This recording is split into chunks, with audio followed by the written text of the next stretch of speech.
Hi எல்லோருக்கும் வணக்கம். Welcome to USHA'S world. இன்றைக்கி ஒரு ஸ்நாக்ஸ் ரெசிபி தான் பார்க்க போகிறோம். எல்லாருக்கும் ரொம்ப பிடிச்ச ஸ்நாக்ஸ், பசங்களுக்கெலாம் ரொம்ப பிடிக்கும். எப்படி செய்யலான்னு பார்க்கலாம் வாங்க, வீடியோக்குள்ளே போகலாம்.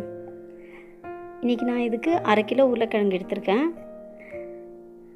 அந்த உருளைக்கிழங்கு வந்து நல்லா தோலெல்லாம் சீவிடலாம்.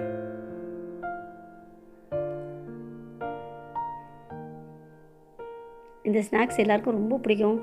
பசங்கள்லேருந்து பெரியவங்க வரைக்கும் எல்லாருக்குமே ரொம்ப பிடிக்கும்.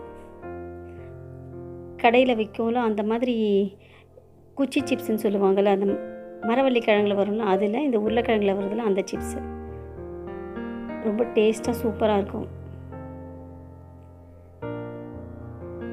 தோலெல்லாம் நல்லா எடுத்துகிட்டு க்ளீன் பண்ணி வச்சுக்கலாம். இது கட் பண்ணுறதுக்கு மட்டும்தான் டைம் ஆகும். இது மாதிரி உருளைக்கிழங்கு சிப்ஸு போடுறது இருக்கும்ல, எல்லார் வீட்லேயும் நிறைய வெரைட்டிஸில் இருக்குது. என்கிட்ட இந்த மாதிரி தான் இருக்குது. இதில் வந்து நம்ம வந்து லேசாக சீவக்கூடாது. இந்த மாதிரி நல்லா அழுத்தி சீவினா கொஞ்சம் கனமாக கிடைக்கும் பாருங்கள். அந்த மாதிரி இந்த மாதிரி கொஞ்சம் கனமாக வர அளவுக்கு நல்லா ஸ்லைஸ் பண்ணி வச்சுக்கோங்க. எல்லாத்தையும் ஒரு அழுத்தம் கொடுத்து சீவுங்க. அப்போ வந்து அந்த மாதிரி கொஞ்சம் திக்காக கிடைக்கும். எல்லாத்தையும் சீவி எடுத்து வச்சுக்கோங்க. இப்போது இதெல்லாத்தையும் ஒரு 4-5 இந்த மாதிரி ஒன்றா அடுக்கிட்டு ஒரு கட்டர் மேலே வச்சு இதை வந்து எவ்வளோ மெலிசாக ஸ்லைஸ் பண்ண முடியுமோ ஸ்லைஸ் பண்ணிக்கோங்க. ரொம்ப மெலிசாக இருந்தால் சீக்கிரம் வெந்துடும். இந்த மாதிரி மெலிசாக கட் பண்ணிக்கோங்க.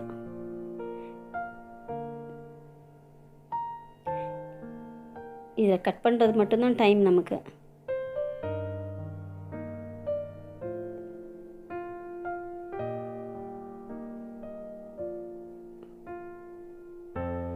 இதை கட் பண்ணி உடனே ஒரு பாத்திரத்தில் தண்ணியில் போட்டு வச்சுடுங்க.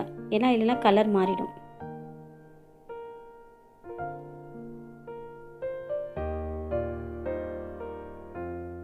உங்களுக்கு இல்லை சீவறது இல்லை அப்படின்னா உங்களால் எவ்வளோ மெலிசாக கட் பண்ண முடியுமோ கட் பண்ணிவிட்டு இந்த மாதிரி ஸ்லைஸ் பண்ணிக்கோங்க.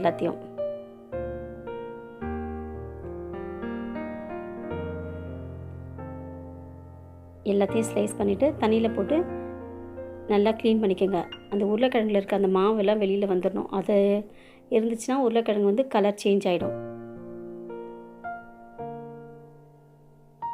அதுலேருந்து நல்லா புழிஞ்சி ஒரு பிளேட்டில் போட்டுக்கோங்க. இல்லைன்னா நீங்கள் வடிகட்டியில் கூட போட்டு கொஞ்சம் நேரம் வச்சுட்டு எடுத்துக்கோங்க, தண்ணியெல்லாம் வடிச்சிட்டு. ஒரு துணி போட்டிருக்கேன் நான். அந்த காட்டன் கிளாத் மேலே இதை வந்து நல்லா பரப்பிடுங்க. ரொம்ப நேரம் வெயிலில் காய வைக்கணும், ஃபேனுக்கு அடியில் காய வைக்கணும் அப்படின்னா இல்லை. இதை போட்டுட்டு நல்லா ஸ்ப்ரெட் பண்ணிவிட்டு மறுபடியும் மேலே அந்த துணியவே இல்லை வேறு ஒரு துணி போட்டு நீங்கள் என்ன பண்ணுங்கள், அது நல்லா தொடச்சி விட்டுருங்க அந்த உருளைக்கிழங்கெல்லாம்.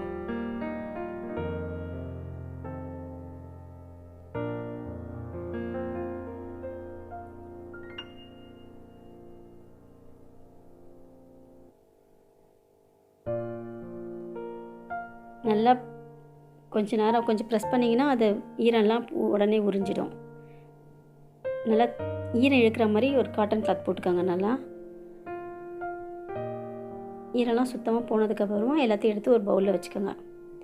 எண்ணெய் சூடு பண்ணிவிடுங்க. எண்ணெயை ஸ்டவ்வில் வச்சுட்டு இப்போ இதுக்கு மசாலா ரெடி பண்ணிடலாம். 2 ஸ்பூன் கார்ன்ஃப்ளவர் மாவு போட்டிருக்கேன் நான். 1 ஸ்பூன் அரிசி மாவு, தேவையான அளவு உப்பு,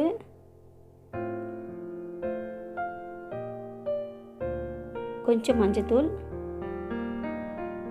காஷ்மீரி சில்லி ஒரு 1.5 ஸ்பூன் ஆட் பண்ணியிருக்கேன் நான். போட்டுட்டு இந்த மாவை வந்து நல்லா மிக்ஸ் பண்ணிக்கோங்க. எல்லாத்தையும் மிக்ஸ் பண்ணிவிட்டு எண்ணெய் அதுக்குள்ளே நல்லா சூடாயிடணும். ஏன் அதை சொல்கிறேன்னா, நீங்கள் மறுபடியும் இதை மிக்ஸ் பண்ணி வச்சிட்டிங்கன்னா தண்ணி ஆகிடும். ஏன்னா எனக்கே வந்து செகண்ட் டைம் தண்ணி ஆகிடுச்சு. நீங்கள் என்ன பண்ணுங்கள், ஒரு பிளேட்டில் வந்து தனியாக எடுத்து கொஞ்சம் கொஞ்சமாக மிக்ஸ் பண்ணி எண்ணெயில் போடுங்க. ஃபுல்லாக இந்த மாதிரி நான் கலந்த மாதிரி நீங்களும் தப்பு பண்ணிடாதீங்க. நான் போட்டுட்டு செகண்ட் டைம் போடவுடனே தேர்ட் டைம் போடும்போது எனக்கு வந்து தண்ணி ஆயிடுச்சு. மறுபடியும் நான் எல்லாத்தையும் புழிஞ்சி எடுத்துகிட்டு மறுபடியும் ஒரு பிளேட்டில் வச்சு நான் தனியாக போட்டேன். செகண்ட் டைம் மாவு போட்டு தான் நான் போட்டேன். நீங்கள் என்ன பண்ணுங்கள், இந்த மாதிரி போடாதீங்க. கொஞ்சம் தனியாக எடுத்து ஒரு பிளேட்டில் வச்சு நல்லா மிக்ஸ் பண்ணிவிட்டு எண்ணெய் நல்லா சூடானதும் போட்டுருங்க. நம்ம கலருக்காக ஃபுட் கலர் எதுவுமே நம்ம ஆட் பண்ணல. காஷ்மீரி சில்லி போட்டதுனால அந்த கலர் வந்திருக்கு. இந்த பபிள்ஸ் எல்லாம் அடங்கினதுக்கப்புறமா எடுத்துருங்க. நம்ம மெலிசா போட்டுக்கொண்டதுனால சீக்கிரமாக வெந்துடும்.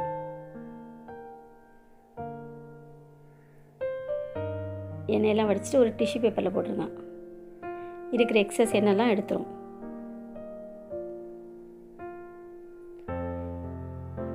அவ்வளோதான், நம்மளோட டேஸ்டியான எம்மியான உருளைக்கிழங்கு குச்சி சிப்ஸ் ரெடி. கொஞ்சம் கருவேப்பிலை ஃப்ரை பண்ணி போட்டுக்கோங்க.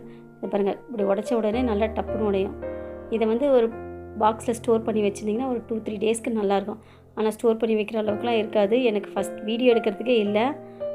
மறுபடியும் நான் செகண்ட் டைம் போட்டது தான் எடுத்து வச்சுருந்தேன். ரொம்ப டேஸ்ட்டாக இருந்தது. நீங்களும் வீட்டில் ட்ரை பண்ணி பார்த்துட்டு எப்படி இருந்ததுன்னு சொல்லி கமெண்ட் செக்ஷனில் சொல்லுங்கள். உங்களை இன்னொரு வீடியோவில் மீட் பண்ணுறேன். அது வரைக்கும் பாய்.